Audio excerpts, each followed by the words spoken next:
Cześć, witam Was w kolejnym filmie. Tak jak obiecałem, zabieram Was dzisiaj do szkoły. Znajdujemy się teraz przed liceum nr 1 w Jaworznie, do którego uczęszczałem. A to po to, żeby pokazać Wam magię pisma języka arabskiego. W ciągu następnych 4 filmów pokażę Wam, jak pisać poszczególne litery i słowa. W każdym filmie przedstawię Wam około 7-8 liter języka arabskiego, tak żeby jeden film nie trwał zbyt długo. Gotowi? Zapraszam! Na początek kilka ciekawostek i ważnych informacji. Numer 1. Alfabet arabski składa się z 28 liter, dyftongu la, hamzy i 2 takich dodatkowych znaków, czyli ta marbuty i alif maksury, które oznaczają rodzaj żeński wyrazów. Numer 2. Arabski zapisywany jest alfabetycznym pismem zwanym abjadem. Co to oznacza? Czym się charakteryzuje? Charakteryzuje się tym, że nie mamy krótkich samogłosek. Zapisujemy tylko te długie samogłoski. A te krótkie w tekstach wokalizowanych oznaczamy je specjalnymi znakami diakrytycznymi. A najważniejsze z nich to fatha, kasra, damma, sukun, shadda. Niestety występuje tutaj jeden z największych problemów języka arabskiego, czyli żeby przeczytać większość wyrazów, trzeba je znać. Lub trzeba znać gramatykę lub słowotwórstwo. Numer 3. Nie mamy wielkiej i małej litery. Wszystkie wyrazy, wszystkie zdania rozpoczynamy z jednej standardowej litery. A to wiąże się z numerem 4. Czyli jak zaczynamy zdanie w języku arabskim? Od prawej strony. Pismo arabskie piszemy od prawej do lewej. Jest to najbardziej charakterystyczna rzecz właśnie w języku arabskim. Fun fact, książki również zaczynamy od prawej do lewej. Zobaczcie sobie tutaj, mamy taki magazyn i jest on rozpoczęty od prawej strony, tak jakby od tyłu. Numer 5, czyli coś bezpośrednio związane już z literami. Mamy 4 formy liter. Formę początkową, środkową, końcową i izolacyjną. Zwiąże się to z konceptem, że są litery, które się łączą i są litery, które się nie łączą. Bardziej przedstawię to już na przykładzie liter w praktyce. Gotowi? Zaczynamy! Zaczynamy od alifa. Alif to taka niepozorna kreska, ale mająca w sobie bardzo wiele znaczeń. Dlaczego? Tak jak mówiłem, w języku arabskim mamy 3 samogłoski. A, I, U. I w zależności od tego, w zależności od wyrazu, jeżeli alif mamy na początku wyrazu, może on znaczyć zarówno A, I albo U. Jeżeli alif nasz stoi w środku wyrazu, czyli jest w formie końcowej,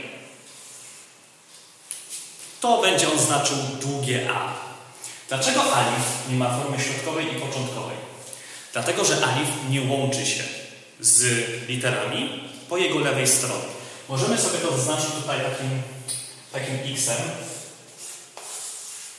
i będzie to bardzo ważne w pisowni języka arabskiego. Tak więc wszystkie litery, które nie łączą się po lewej stronie, będą miały tylko formę izolowaną i formę końcową. Dziś przedstawię Wam litery, które różnią się między sobą tylko i wyłącznie ilością i położeniem kropek. A będą to litery ba, ta, fa, nun i ja. Dobra, i tak jak mówiłem, mamy formę początkową, środkową, końcową i izolowaną liter. I teraz zaczniemy od formy początkowej. Pokażę Wam, jak wygląda szkielet tych liter i następnie będziemy dodawali kropki, żeby rozróżnić między literami, żeby rozróżnić te litery. Więc tak, litera ba, czyli polskie by, zaczyna się tak. Litera ty, czyli polskie ty, zaczyna się tak. Ma tutaj 2 kropki.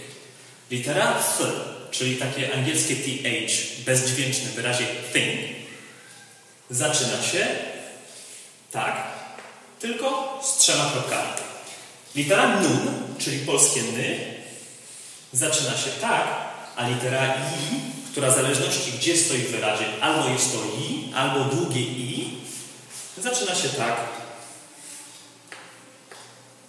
czyli z 2 kropkami na dole. Forma środkowa, czyli forma litery, która stoi w środku wyrazu. Czyli tak, litera ta wygląda tak samo. Litera ta tak samo, tylko z 2 kropkami. Litera ta również tak samo, tylko 3 kropki. Litera nun. Również tak samo, jedna kropka. I litera ja. Również tak samo, tylko dwie kropki. Przechodzimy do formy końcowej. Forma końcowa, czyli taka, która stoi na końcu wyrazu. Jedyne, czym się tutaj różni, to to, że zamykamy tutaj tak jakby ten brzuszek. Musimy zamknąć tą literę.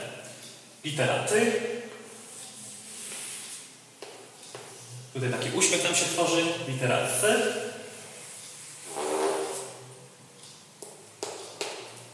Litera nun. Ona się troszeczkę różni, ponieważ ten brzuch powinien być taki troszeczkę bardziej głęboki. I litera ja,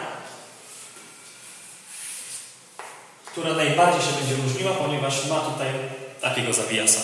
I teraz tak, formy izolowane. Forma izolowana stoi sama jako litera, kiedy chcemy po prostu powiedzieć i napisać jedną literę osobno, lub jeżeli stoi ona na końcu wyrazu, ale po literze, która się nie łączy. Jak ona wygląda?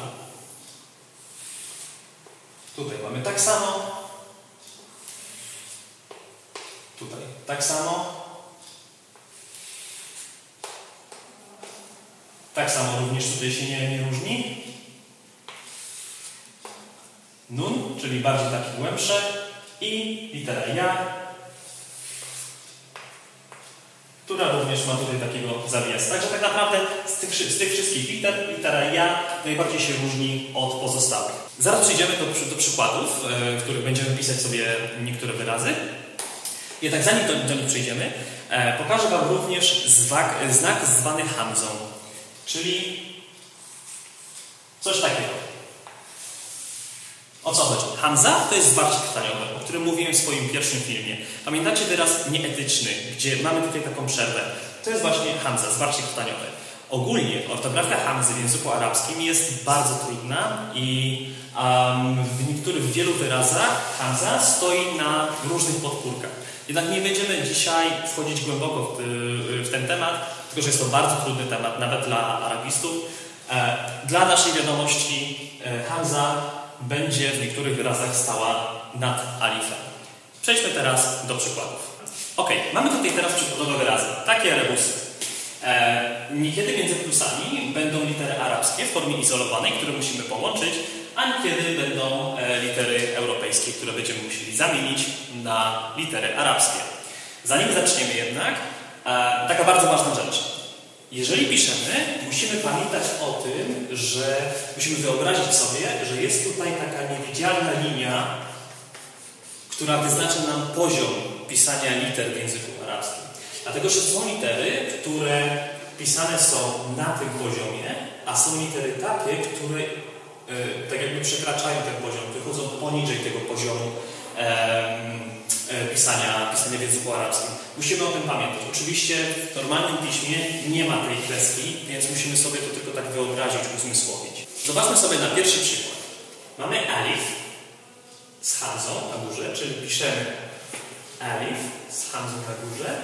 I teraz tak, pamiętamy, że alif nie łączy się nam z kolejnymi literami. Więc kolejną literę musimy zapisać albo w formie początkowej, albo w formie izolowanej, jeżeli jest to ostatnia litera w wyrazie. I teraz tak, nie mamy dalej, po literze ba, nie mamy dalej żadnej litery, więc musimy ją zapisać w formie izolowanej. Czyli wygląda to tak. I brzmi to ad, czyli ojciec. Kolejny przykład. Mamy tym razem literę europejską. Bab. Czyli co? Zaczynamy od formy początkowej litery by. Potem mamy długie a, które oznaczone jest alifem. Czyli forma końcowa alifa. Robimy taką kreskę. I teraz tak, musimy znowu zakończyć wyraz literą by. Czyli będzie to analogicznie jak w tym przypadku. Nie mamy nic po literze by i litera by stoi po alifie, który się nie łączy. Więc będzie to wyglądało tak samo. Bab, czyli drzwi. I kolejny wyraz. mamy literę D. Zaczynamy. Potem mamy literę N, czyli N w formie środkowej. Dlaczego? Dlatego, że będzie litera przed nią i po nią. Dołączamy N i zostaje nam litera jaka? Litera T. Ale będzie to końcowa litera, dlatego, że nie mamy już nic poza tym. Czyli będzie to wyglądało tak. I co to jest za wyraz? Bint. Bint, czyli dziewczyna.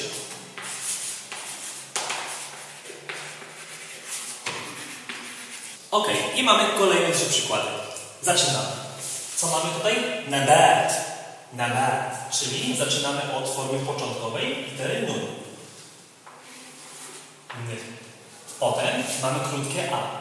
Nie zapisujemy go, bo krótki samogłosek nie zapisujemy. Możemy tutaj dać ewentualnie fathę, o której mówiliśmy. I potem mamy literę b. W jakiej formie? W formie środkowej, dlatego że ma literę po prawej i po lewej stronie. Mamy długie a, dlatego że tutaj tą kreseczką jest zaznaczona długość. Długie a, czyli piszemy alifa w formie końcowej. Nebe. I zostaje nam ty. Ale to ty jest nie dość, że obok litery, która się nie łączy, to jest ostatnią literą w wyrazie. Czyli co musimy zrobić? Musimy ją zapisać w formie izolowanej. Ok. Kolejny wyraz. Mamy i. Mamy alifa. I tak naprawdę nie wiemy, czy jest to a, czy i, czy u. Jest to wyraz ibn, czyli syn, a nabat to jest roślina. Czyli mamy tutaj ibn, wyraz ibn, czyli syn. Zaczynamy od alifa. Oczywiście nie łączymy alifa, więc kolejną literą będzie litera ba w formie początkowej. By. I jest to ostatnia litera w wyrazie, czyli litera nun będzie w formie końcowej.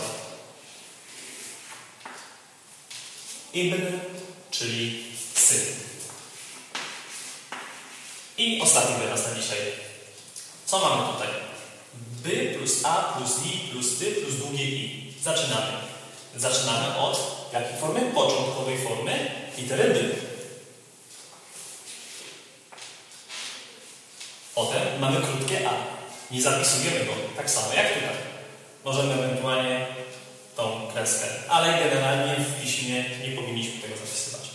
Potem mamy i. I tak jak tutaj, jeżeli w formie środkowej mamy tutaj 2 kropki. Potem mamy ty. Ty ponownie w formie środkowej. Ma jedną literę tutaj, czyli robimy formę środkową. I kończymy to formą końcową litery i.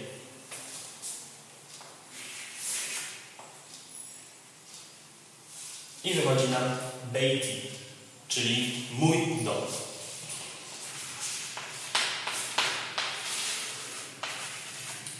Jeszcze jedna taka bardzo ważna uwaga. W szybkim piśmie bardzo często Arabowie zamiast 2 kropek robią taką kreskę, żeby było prościej, i zamiast 3 kropek robią taki daszek, żeby było prościej i szybciej zapisywać wyrazy. To tyle na dzisiaj. W następnym filmie pokażę Wam kilka kolejnych liter o trochę trudniejszym kształcie, ale zaufajcie mi, nie będzie tak źle. Jeżeli spodobał Wam się ten materiał, nie zapomnijcie o subskrypcji kanału, żeby nie przegapić kolejnego odcinka i do zobaczenia. Ma'as salama!